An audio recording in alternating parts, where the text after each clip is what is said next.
దేవుని పరిశుద్ధ నామమునకు మహిమ కలుగును గాక. Good morning friends, how are you?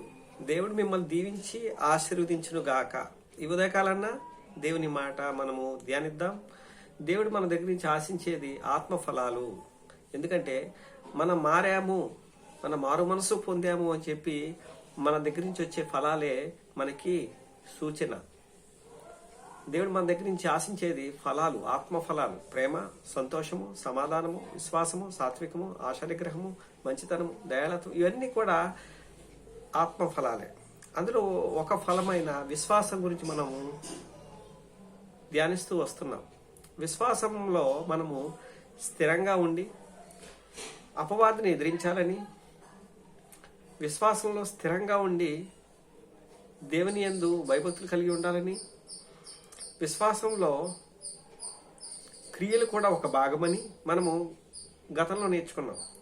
ఎట్టి పరిస్థితుల్లో కూడా మనము మన విశ్వాసాన్ని పెట్టకూడదు. ఎన్ని శ్రమలు వచ్చినా, ఎన్ని కష్టాలు వచ్చినా, ఎన్ని వ్యాధులు వచ్చినా, ఎన్ని రోదనలు వచ్చినా, ఎన్ని అననుకూలమైన పరిస్థితులు మన చుట్టూ ఉన్నప్పటికీ మన విశ్వాసాన్ని వదులుకోవద్దని అపోస్తుడైన పౌలు మనకు మాదిరిగా ఉన్నాడు. ఆయన 2 కొరింథీయులకు రాసిన 2వ పత్రికలో 11వ అధ్యాయంలో అక్కడ తను ఎన్ని శ్రమలు అనుభవించాడో, ఎన్ని కష్టాలు అనుభవించాడో, ఎన్ని బాధలు అనుభవించాడో అవన్నీ కూడా రాసుకొస్తూ చివరికి నా విశ్వాసాన్ని నేను కాపాడుకొంటిని, మంచి పోరాటం పోరాడి తిని అని తిమోతితో చెప్తున్నట్టుగా మనకు చూస్తాం. ఒకసారి అవి చూద్దాం రండి. ఆయన ఏమి అనుభవించాడు, విశ్వాసం కలవండి.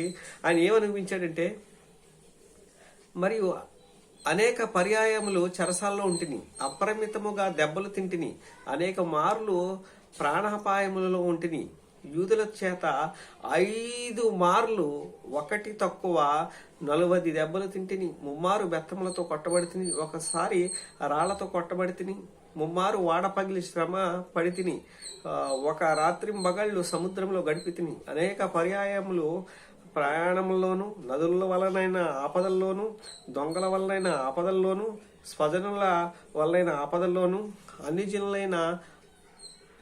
జనుల వలనైన ఆపదల్లోను, పట్టణముల్లో ఆపదల్లోను, అరణ్యంలో ఆపదల్లోను, సముద్రంలో ఆపదల్లోను, కపట సహోదరుల వలన ఆపదల్లోను ఉంటిని. ప్రయాసతోనూ కష్టముతోనూ, తరచుగా జాగరణములతోనూ, ఆకలి దప్పులతోనూ, తరచుగా ఉపవాసములతోనూ, చలితోనూ, దిగంబరత్వంతో ఉంటిని. ఇంకనూ చెప్పవలసినవి అనేకములై ఉన్నవి అంటాడు. ఆయన విశ్వాసాన్ని వదులుకోలేదండి. ఇవన్నీ దెబ్బలు తిన్నాడు, రాళ్లతో కొట్టబడ్డాడు.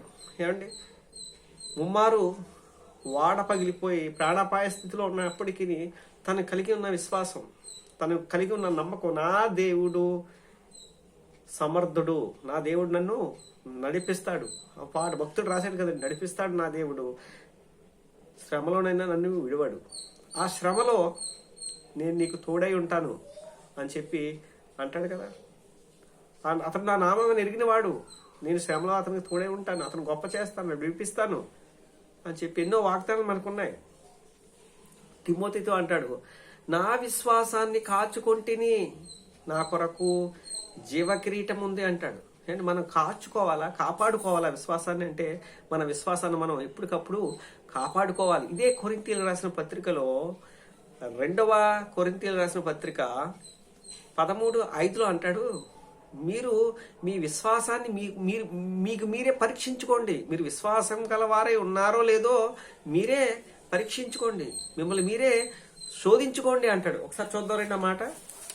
13:5 మీరు విశ్వాసం గలవారై ఉన్నారో లేదో మిమ్ముని మీరే శోధించుకొని చూచుకునుడి. శోధించాడు, నాకు నిజంగా విశ్వాసం ఉందా, నేను విశ్వాసంగా ఉంటున్నానా, లేదా నేను అలా అనుకుంటున్నానా అని నీకు నువ్వు స్వపరీక్ష చేసుకొని నేను విశ్వాసం ఉందా లేదా, మన కొలమానం ఏంటి, మన ప్రమాణం ఏంటి, మన పెద్దల యొక్క విశ్వాసం ప్రమాణం కొలమానాన్ని బట్టి మన కొలమానాన్ని మనం చూసుకున్నట్లయితే మనమే పరీక్షించుకోవాలి.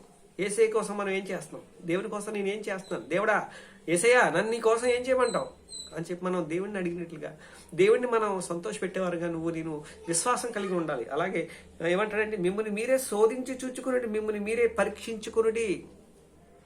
మనం విశ్వాసం గల వారమై ఉన్నామో లేదో, ఎట్టి పరిస్థితుల్లోనూ ఎన్ని కష్టాలు, ఎన్ని వ్యాధులు, ఎన్ని రోదనలు వచ్చినా విశ్వాసాన్ని మాత్రం వదులుకోవద్దు. విశ్వాసంలో స్థిరులై వాణిని ఎదిరించండి. విశ్వాసం గల వారైతే మీరు క్రియలతో ఆ విశ్వాసాన్ని చూపించండి. ఇంకేమంటాడు, విశ్వాసాన్ని కాచుకోండి.